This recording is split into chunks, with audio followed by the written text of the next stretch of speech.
IELTS Reading Test Series. Mastering true, false, not given questions. Ever sit down for the IELTS reading test and feel like the clock is your worst enemy? You're racing through passages, but those true, false, not given questions keep tripping you up, making you second-guess every answer. Don't worry. Today, I'm going to show you a foolproof strategy to nail these questions and save time, so you can walk into the test feeling confident. Let's dive in. Today, we're tackling true, false, not given questions, one of the trickiest parts of the IELTS reading test. These questions test your ability to understand exactly what the passage says, spot subtle differences, and avoid falling for traps. They're not just about reading. They're about thinking like the test makers. Ready to crack the code? Let's start with an example to see how these questions work. Here's a short passage and some questions, formatted to pop up on screen just like in a real IELTS test. Imagine this on your screen as we go through it together. All right, here's the deal. On screen, you're seeing a short passage about Riverton's recycling program.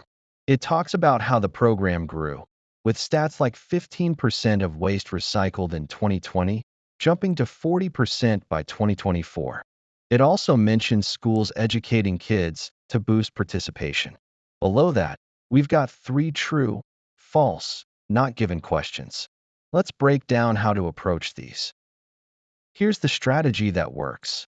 True, false, not given questions can feel like a minefield, but with the right steps, you'll dodge every trap. Let's go through the strategy step by step, and I'll make it crystal clear how to tackle these like a pro. Okay, here's how you ace these questions. First, always read the questions before the passage. Underline key words like Riverton, 2020, or schools to know what to hunt for. Next, skim the passage to find the section that matches those keywords. Look for synonyms or rephrased ideas, since IELTS loves to paraphrase. Then, compare the question to the passage word for word. If the statement matches exactly, it's true. If it contradicts, it's false. If there's no info at all, it's not given. Here's a big trap to avoid. If the passage only partly supports the statement, it's usually not given. And for timing, don't spend more than 30 seconds per question.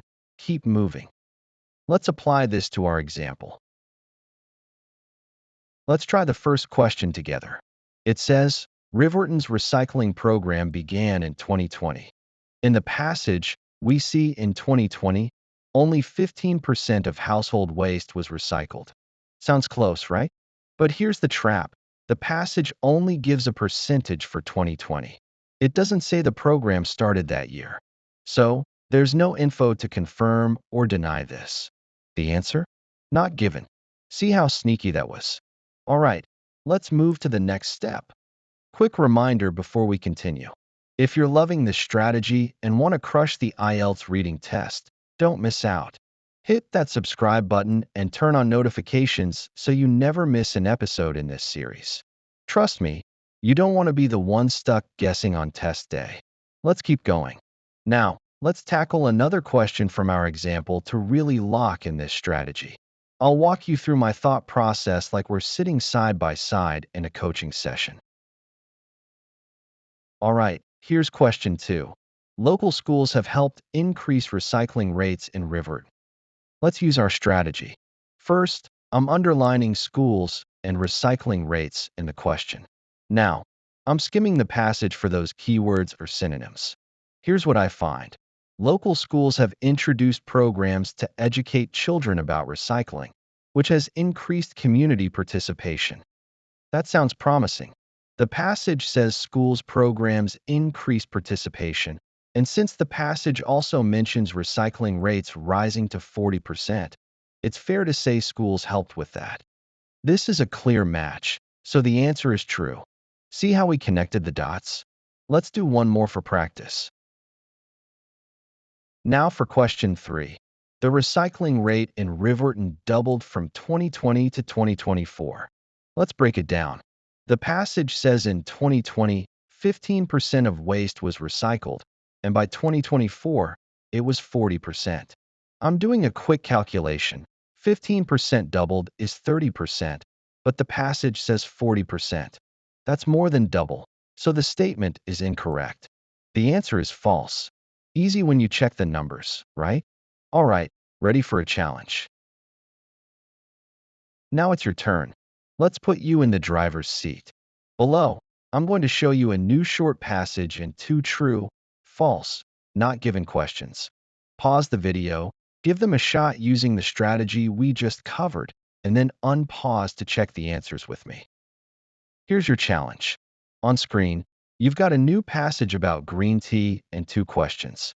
Pause the video now, apply the strategy, read the questions first, underline keywords, skim the passage, and pick true, false, or not given. When you're ready, unpause, and let's check the answers together.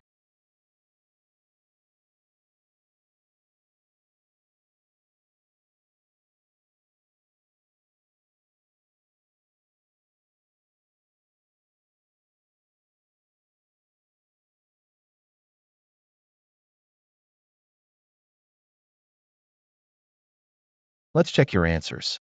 For question 1, green tea is proven to prevent cancer.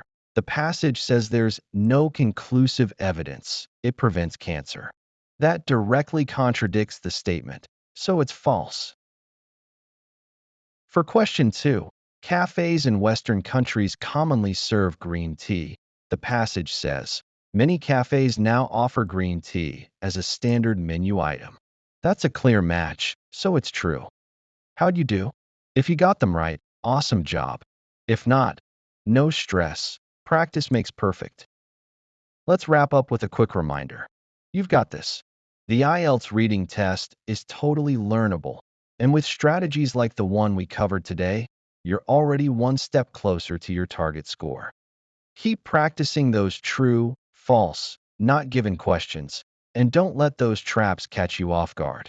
Next time, we'll dive into matching headings. I'll show you how to spot the main idea of a paragraph without wasting time. Hit that like button if this helped, and I'll see you in the next episode.